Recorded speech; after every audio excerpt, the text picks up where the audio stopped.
Hello, and welcome back to the Holistic Inner Balance podcast. I am Hadlee, and this is, Dr. Nicole. and we have a really special interview for you today with Claire Bidwell Smith. And I'm just, I'm just blown away by how much wisdom and grace and love she exudes. I'm going to tell you a little bit about her, and this conversation is just wonderful. She is recognized as one of today's foremost experts in grief. She's a licensed therapist, international speaker, and the author of 5 books, which are published in 22 countries. So she is prolific. Led by her own experience in grief and fueled by her work in hospice and private practice, Claire strives to provide support for all kinds of people experiencing all kinds of loss. And that's what we talked about today in our interview with her. I was like basically tearing up the entire time. And it was just, my heart was like so opened up. Yeah, she has this beautiful way about her. And so anybody who's struggling with grief, absolutely, this is a conversation that you must hear.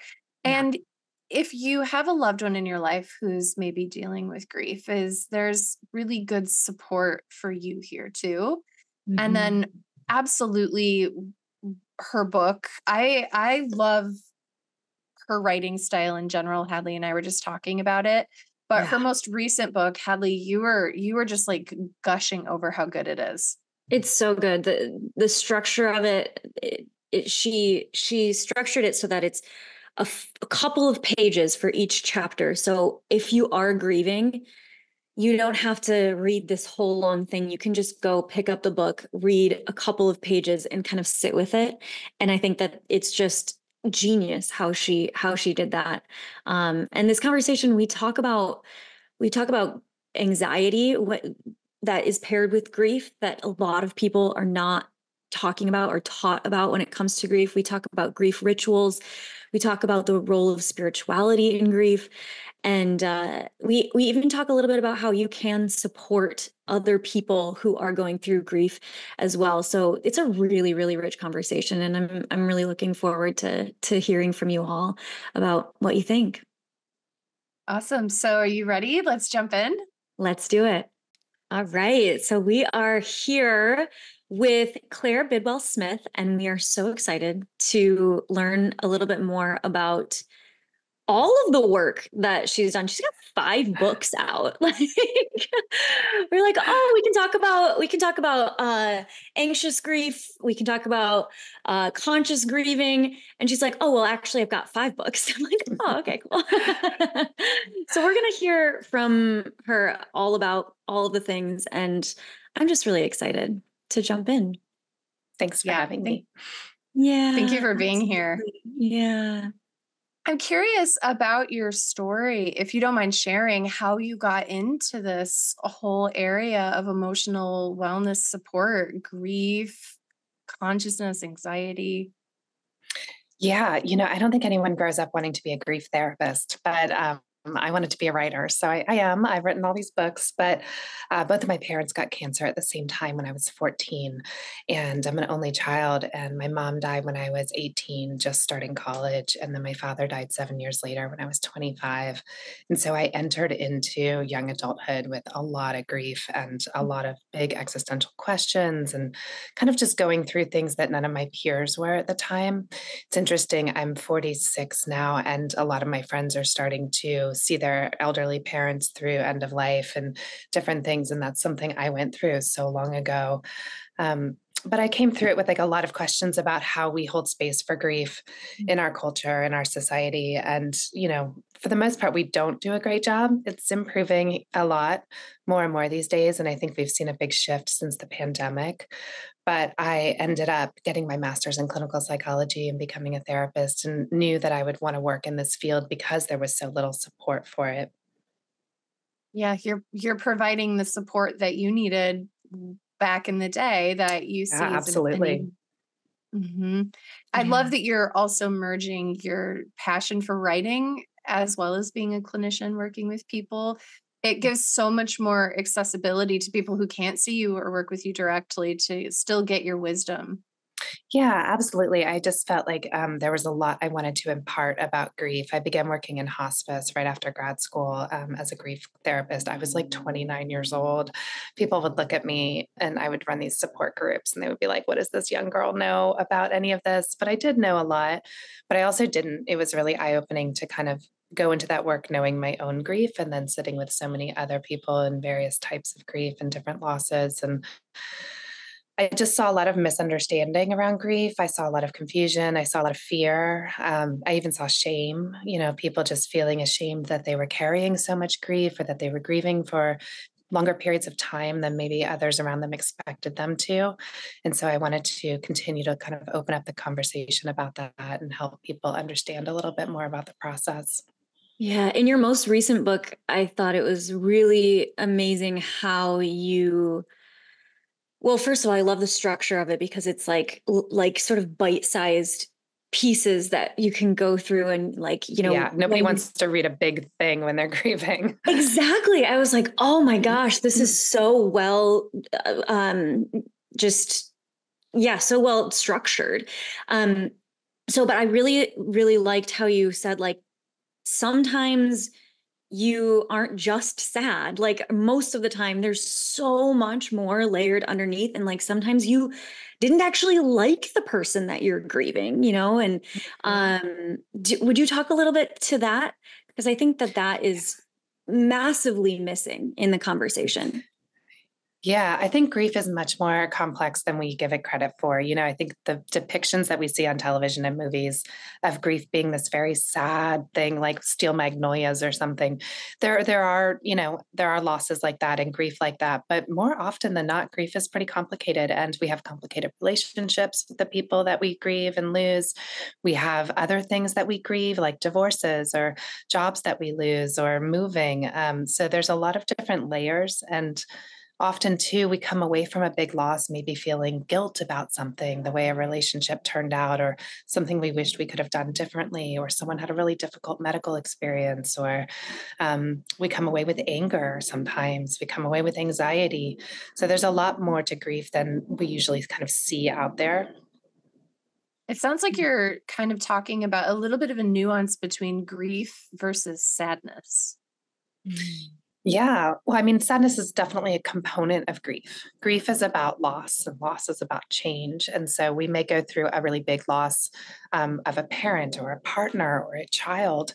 And with that loss comes a lot of life changes. We may lose our financial partner. We may have to move homes. We may have to change jobs because of our loss. Our identities shift a lot now, when we go through something really big like that too. Our personalities may be impacted. We may not feel as social. We may not feel as vibrant. There's a lot of different kinds of ways that we have these secondary losses that come with a big loss. And I think those are the things that are kind of more invisible to those around us, which is something that makes grief really lonely and isolating. That's so well put. And I can see how there would be potentially like feelings of guilt that you would be grieving those things as part of it, right? It's like, I should just be grieving the person that was gone, but there's all this other stuff wrapped up in it. So yeah, it's so beautiful the way you put it. Yeah. Sorry, guys.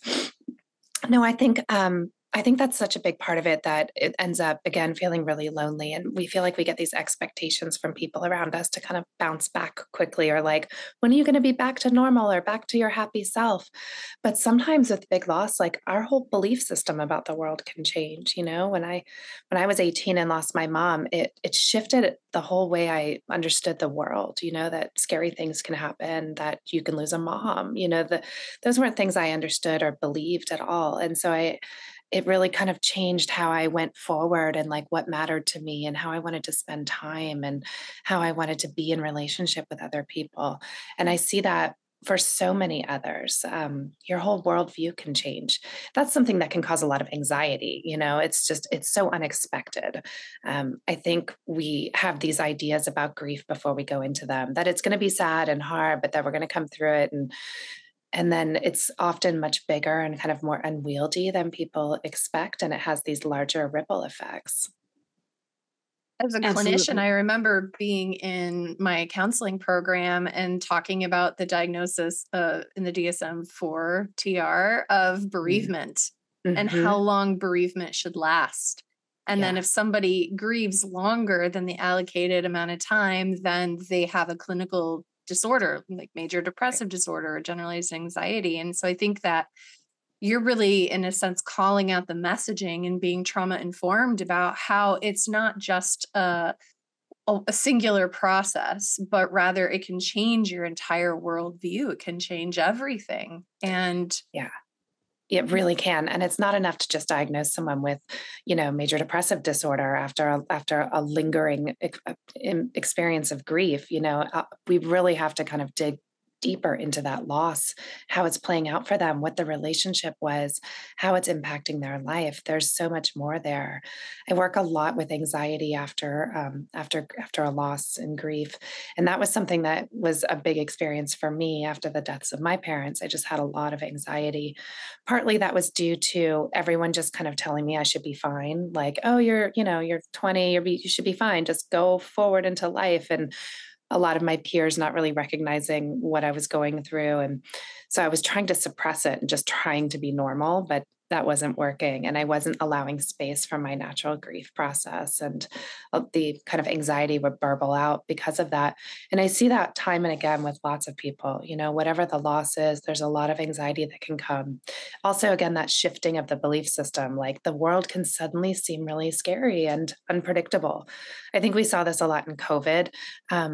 Just in the way that our world changed on a dime, right? We didn't know. And for a period of time, for a period of months, we really didn't even know how it was going to play out, who was going to be impacted, how long it was going to go on for, what else we were going to lose along the way. And so we were kind of thrust into this really intense state of uncertainty.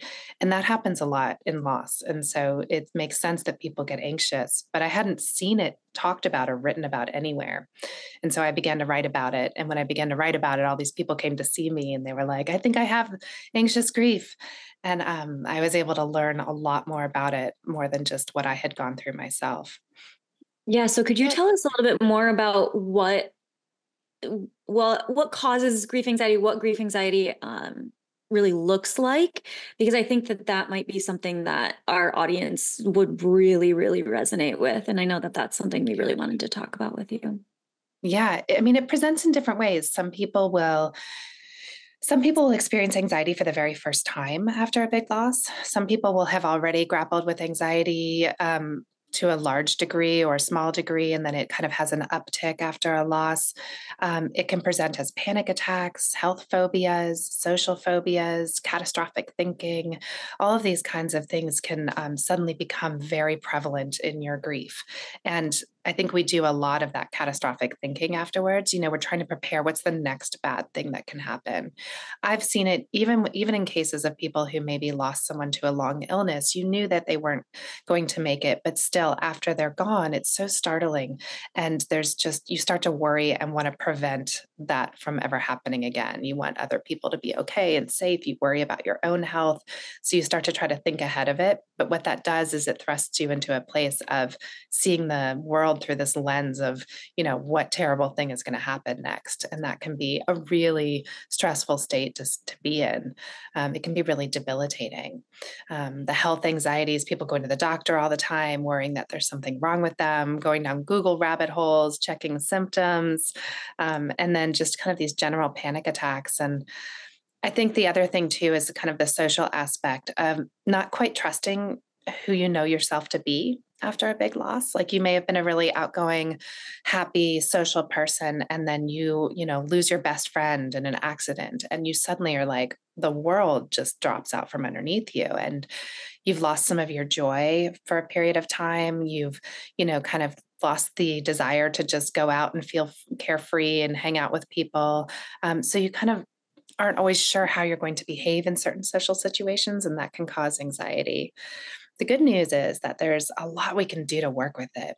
But when I work with people who are experiencing anxious grief, I'm always working in tandem, both on the grief and the anxiety. It's not enough to just treat the anxiety. Like there's a lot we can always do for anxiety. There's a lot of cognitive behavioral work. There's just a lot of meditation, mindfulness, really starting to understand how to manage anxiety. But if we're not also tending to the grief, making space for the grief, processing the relationship and the loss, the anxiety is not going to go away. So we have to do both at the same time. And it's not enough to just work on the grief. We also have to be really kind of learning how to cope with anxiety and how to manage it. Does that make sense? Absolutely. And one thing that you mentioned in the beginning that I think kind of ties into what you're expressing now is that at least in the culture that I grew up in, and maybe you two resonate, is that we don't have maybe as effective grief rituals as we could. And I recall back years ago, I was in a class and we were talking about grief rituals of different cultures that Mm-hmm. can help us go through the process of grief. And so I was wondering if you could talk about grief rituals, what they are, rituals that you have found to be helpful. Yeah, I think we really need ritual, and I think we saw that and learned that lesson during COVID when we were stripped of a lot of the rituals that we are used to, being able to sit shiva or have memorial service or just all of those kinds of things were taken away, and people felt very.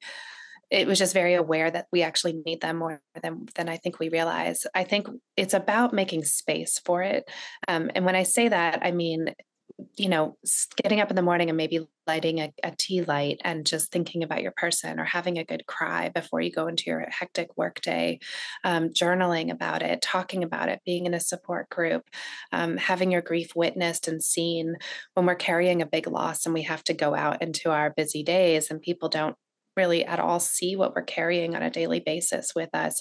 That can feel really hard. It can feel really incongruent, right? Like almost like we're faking it. Like I'm going out and pretending to be this person today, and then I'm going to go home and be in my grief again. But if we're able to more naturally make those times and spaces for grief, then I think that we can kind of integrate ourself a little better in the process. But that requires, these kinds of little rituals and sometimes big rituals, honoring the year anniversary, honoring birthdays or anniversaries, doing things in memory of our person. I think for a long time in our culture, we really put a lot of emphasis on moving on and letting go of someone after they were gone. And we've really finally and thankfully turned a corner on that and recognized that what we need to do is learn how to carry forward both our grief and the people that we've lost. I'm raising 3 kids who never met my parents.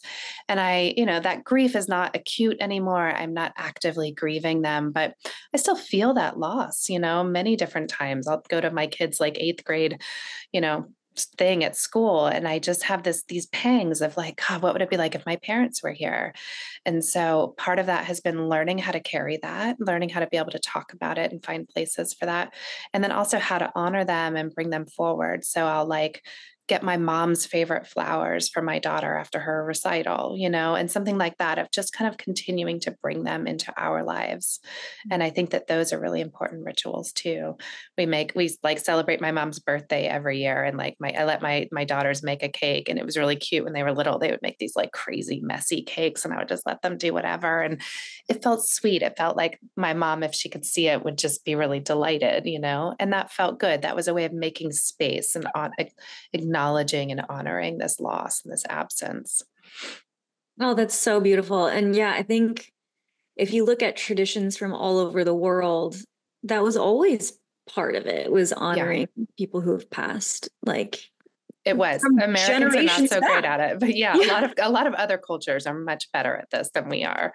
But I think it's time to Even bring Europe, that back. yeah. Like when I was living in Croatia, like they had All Saints Day the day before our Halloween, and they would clean the graves and they would put flowers on the graves and candles, and it was so beautiful and just so. And that is so much better than trying to pretend like you're just not doing those things and not acknowledging that these people have passed and that they impacted our lives and that we miss them. It's so important to do that. Mm. What about grieving somebody who may still be living, but perhaps you're estranged from them? Yeah. What about that kind of grief? That's a hard one, but it's very real and it happens for a lot of people. People have to, to set boundaries or take distance from some people due to many different reasons, or someone else has set a boundary or taken distance. And we grieve that. I mean, you can think about friendship breakups. We've all been through a friendship breakup, and those can be devastating. And I think we very much grieve those. Um, I think that it's a harder grief because it's still kind of open-ended. And I think there's a part of us that maybe always kind of holds out hope that it will be different at some point or that we can change something down the road. But so it's like a grief that kind of lingers in an interesting way. But I think that rituals around that can be really helpful. I grieved my first divorce, my only divorce, 10 years ago, and I wanted to do like rituals around it. I I just wanted to do something to kind of like acknowledge that this thing was over and that I was sad, even though it was something I had wanted. I was also really sad for many different reasons. And I felt like I needed rituals around that, but there wasn't anything in our culture to kind of hold space for that or invite that in. And I think that that's another one that we end up holding grief for that is kind of unresolved. I resonate with that very much, where I feel like my biggest losses have been losses with people who are still living. Hmm. And that lack of closure, it Yeah. can be really difficult because it's ongoing. And I really appreciate what you said about how there's this part that may wonder, could reconciliation happen, or was this the wrong way that it went? Like, should I have Yeah. done something different? That like second Mhm. guessing. Yeah. I think too, it's like it gets confusing because when there's so much pain around that kind of like shift or breakup or estrangement, it makes you feel like you're not allowed to honor and remember and love the good things that happened. But I think that's an important piece of it is that we have to let ourselves also remember those pieces and why we had that relationship and why it was meaningful and let ourselves grieve that. Mhm. Do you Mm. have a suggestion for a ritual? So you talked about some rituals like lighting a candle and putting like cleaning the graves or getting the special flowers. Do you have a suggestion for somebody listening who is in the process of grieving a lost relationship, but the person is still alive and well, what they could do? I love letter writing. I think it's really powerful. I think it requires a different aspect of our brain than when we kind of talk about something or we talk to someone in our head. So to sit down and write a letter to someone either who is gone and who is dead or someone who you're estranged from, it's like we carry around all day the things that we want to say, whether it's someone we really miss and love, or whether it's someone who hurt us and we're no longer speaking to. We're carrying that stuff around with us all day. So why not put it down in paper instead of stifling that voice that's, when you've gotten in like a fight with somebody and like all day you're kind of like, well, you're kind of like almost trying to like argue it out in your head. Write it, sit down and write it to them. You don't have to send the letter. You don't have to do anything with it, but write it. Say the things you need to say. I think that that's a really good ritual to do. I I love love that. I that. And love writing is journaling. somatic too, because you're actually moving your Mhm. hand as you go across the page. So It's it's like, really powerful. yeah. Ugh, Mm. that's awesome. So spirituality and grief. Let's talk about that. Yeah, I think it's almost like its own stage of grief. It's really hard to go through a big loss and not wonder, no matter how you were raised, what your belief system might be. It's hard not to wonder, like, where are they now? Can they see me? Will I ever see them again? Are they okay? I work with a lot of women who've lost children. Just to watch them really grapple with this idea of like, will I ever be reunited with my kid? Are they okay? All of those things. And so it calls into question a lot of our belief system. Sometimes it feels really unanswerable. Nobody knows what happens when we die. And some people have really, strong faith or devout frameworks for which to understand these things. A lot of us don't, especially today in the younger generations. But I think it's an important kind of door to push open in the grief process, even just to let yourself ask questions, let yourself wonder, let yourself try things. One of the books I wrote is about the afterlife, and I went on this mission to try to figure out what happens when we die. I did not find out, by the way. Spoiler alert. But I did all kinds of stuff. I talked to psychic mediums. I sat with a rabbi for a year. I talked to priests. I got into shamanism. I did past life regressions. But really, it was like my way of trying to create some framework because I didn't really have a religious upbringing. And I was moving into my adulthood with like just a lot of kind of existential thoughts and questions. And what I came away from the experience with was, again, not the answer, but really this idea that if we can stay connected and if we can open up to a larger idea of what it means to be a human in the world and why we're here and what is our purpose and what's meaningful to us, those things are really healing in the grief process. And I feel closer to my parents now than I did in the first 10 years of them being gone. In the beginning, it was like kind of too hard to imagine this more spiritual or ethereal relationship with them. But now I feel like I've been able to really bring them into my life and into the lives of my children in beautiful ways that make me feel, continually connected to them. And I think it's really important to find ways to do that, no matter what you end up settling on. But it requires a bit of a journey and like going down some rabbit holes. But I think that's okay. Totally. Do you think that it comes later on in the grieving process then? I do. It's really hard in the beginning. We go through this severing of the physical relationship, and nobody wants to imagine like this, lofty spiritual, internal relationship that you're going to have with them. You just want them to walk back through the door. You want to hear their voice. You want to hug them. You want to talk to them. So it's just hard to even really open up and consider that. But in time, as we grow more comfortable with their physical absence, it's so painful. It's just such a painful period of time that we have to move into of just learning how to be in the world without them. But once we kind of adjust into that a little bit more, then I think that door begins to open of, okay, how can I still connect with them even though they're not physically here anymore? It's why someone saying, oh, they're in a better place. It's why that feels just like a dagger. It's Yeah. not People say all helpful. kinds of terrible things. I run grief retreats, and at my grief retreats, I always ask. I do a lot of dismantling in the beginning of the retreat for the group of like what they knew about grief going into it and what messages they've received from the world around them. Maybe it's their own family, maybe it's coworkers, maybe it's someone just saying something really insensitive. Like, what are these? Every time someone says something like that, there's a message that comes with it that's like, you should be better, you should be doing better than you're doing, or you should be moving on faster, or you should be okay with them being gone.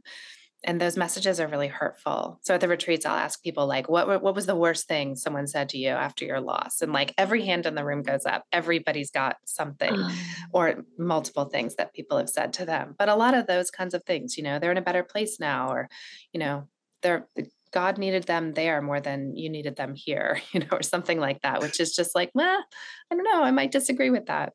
Yeah. Yeah. I'm curious if you have anything that for for those of our listeners who aren't currently like acutely grieving, some things that could be helpful for them if they have loved ones who are grieving, Mhm. things that they could say. I know that there's not a perfect thing ever that they could say, but things that they could say instead of those things that feel just so awful when you hear them. Yeah. It's less about finding the perfect thing to say. Like you said, there Mhm. really isn't the perfect thing to say other than I'm here, I love you, like, but it's more about the showing up, like continuing to show up. People always show up in the first few weeks, first few months, and then everyone kind of drops off. And that's when it gets really lonely. And that's also when you start to internalize that message of like, oh, well, no one's asking anymore, so I should be better.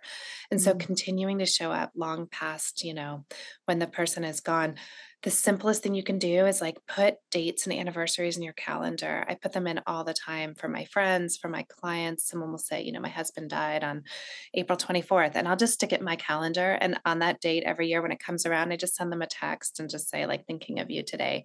It Mhm. means so much to people just to feel like you remember that they're grieving, you remember their person.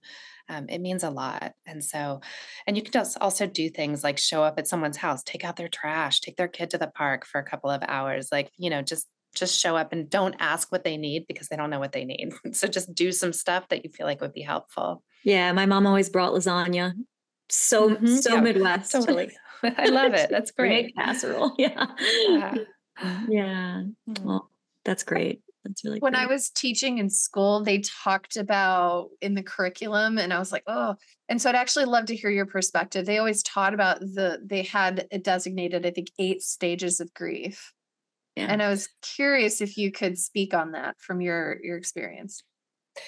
Well, there's Elizabeth Kubler-Ross's famed 5 stages of grief, which are denial, anger, bargaining, depression, and acceptance. And those have stuck around forever. They have really, like, our culture picked those up and they were like, okay, here's our grief formula.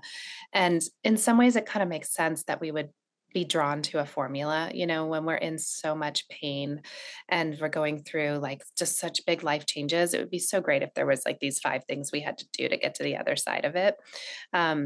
But the truth is that Kubler-Ross came up with those initially for people who were dying, not grieving. So it was for people who received a terminal diagnosis.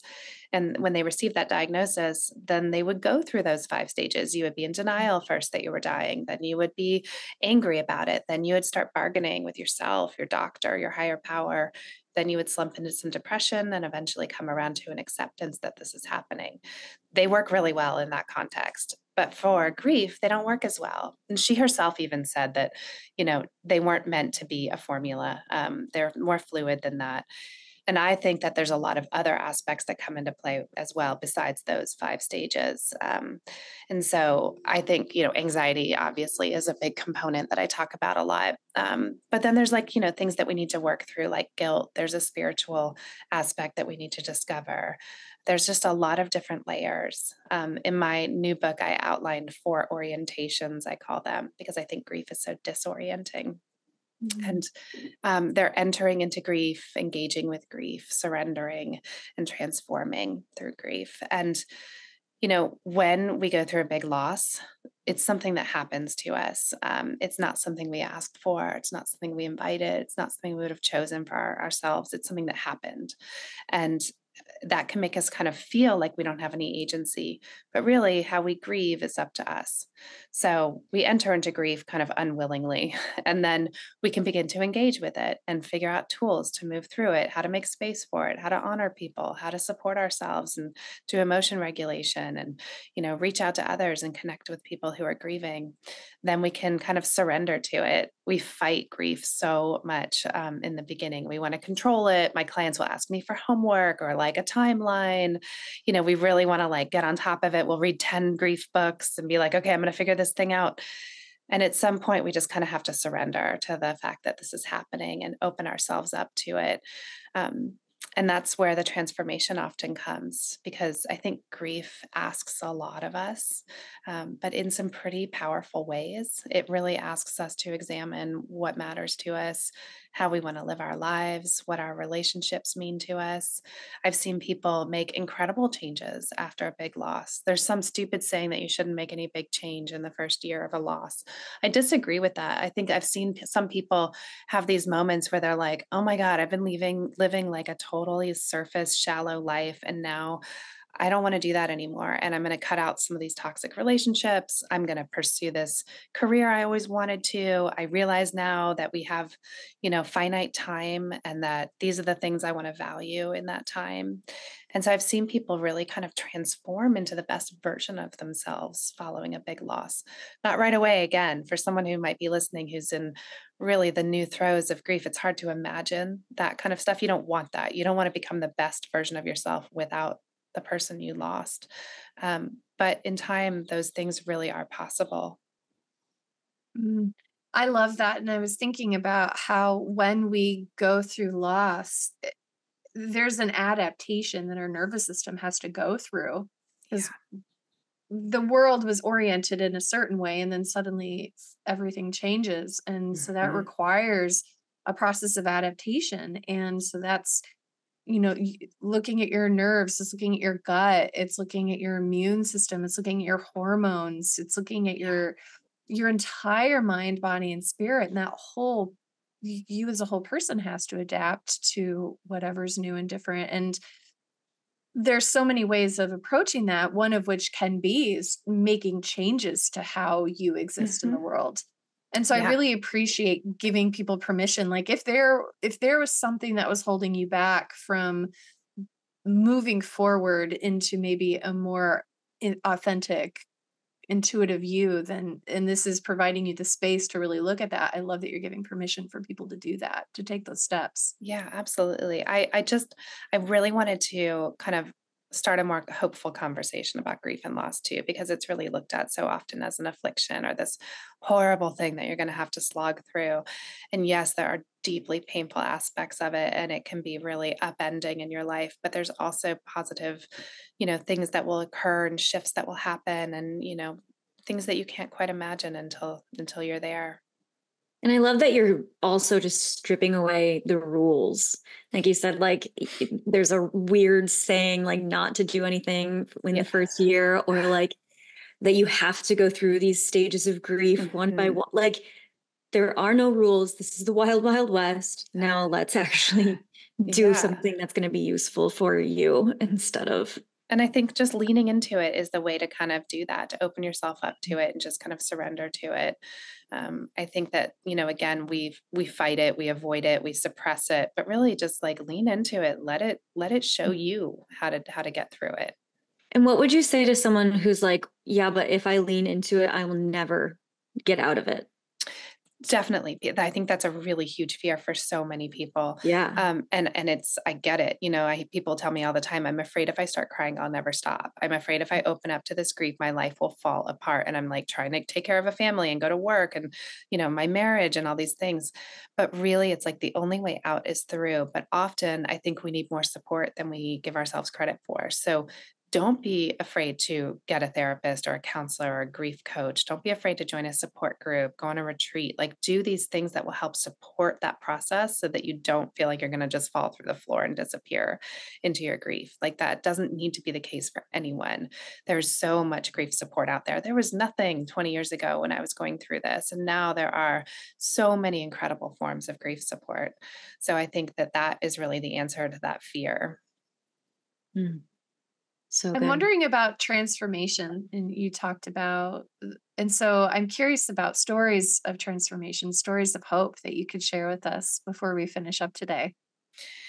Yeah, I've seen so many people just, again, really kind of come through a big loss. And again, that takes time. But when they do, they end up really kind of living a life that is more meaningful to them than ever before. Their relationships have deepened, their sense of the world or the work they want to do here is in an entirely different place.